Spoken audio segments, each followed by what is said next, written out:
Mais c'est le schéma, je suis désolée, prototype Zaya. Et d'ailleurs, j'ai poussé un coup de gueule que je vais poster sur mon TikTok. Rappelle-nous qui est Zaya. Zaya était une prostituée. Elle était dans l'affaire de Karim Benzema et Franck Ribéry. Elle était mineure, Zaya. Après, c'est son choix, mais elle était mineure. Et là, elle vient de sortir une vidéo, l'émancipation de la femme. Mais Zaya ne se rend pas compte qu'elle est le prototype typique de ce que veulent les clients dans ce domaine-là de la prostitution des mineurs. En étant elle-même prostituée mineure à l'époque, elle a engendré un phénomène dont elle n'a pas conscience. Il y a eu un avant et un après, on l'a vu sur le terrain. Exactement. Et maintenant, Zaya qui parle d'émancipation, la libération du corps de la femme. Et moi, je lui dis oui à la libération du corps. Chacune a le droit de se couvrir, de se découvrir. C'est ça la libération de la femme, mais pas la prostitution. Et j'avais appris d'ailleurs il n'y a pas très longtemps que Madame Zaya était propriétaire d'un appartement dans l'immeuble le plus cher de Londres. Mais oui, mais parce que c'est quoi ? Et donc du coup, forcément, c'est un exemple. Mais oui, c'est une cocotte. À l'époque, dans l'histoire française, on appelait ça des cocottes. Il faut savoir que c'est ancré dans l'histoire. Hein. Et ça, c'est pas une mauvaise chose, ça fait partie de l'histoire française.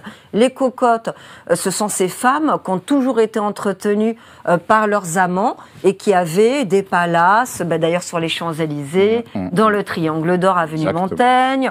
Bon, voilà. Même Coco Chanel, à un moment donné, on avait supposé qu'elle avait été cocotte. Ça fait partie de l'histoire. Mais elle a peut-être les Allemands, elle. Elle s'est plutôt avec les Allemands.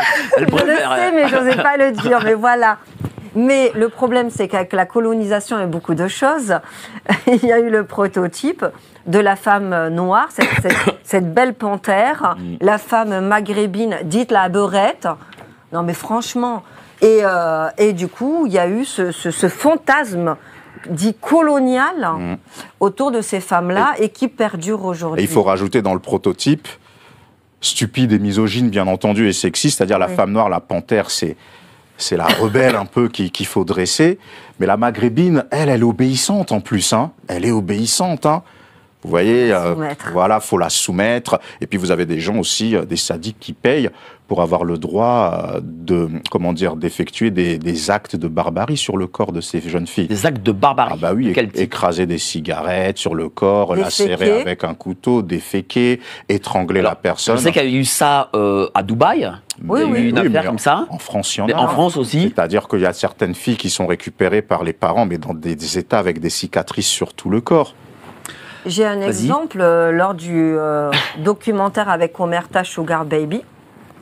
On a en caméra cachée, on entend parler une jeune fille qui a 16 ans et qui explique que quand elle en avait 15, c'est l'ancien juge, il me semble d'ailleurs, lui avait demandé de dormir en cage. Il l'avait encagée dans la cage de son chien.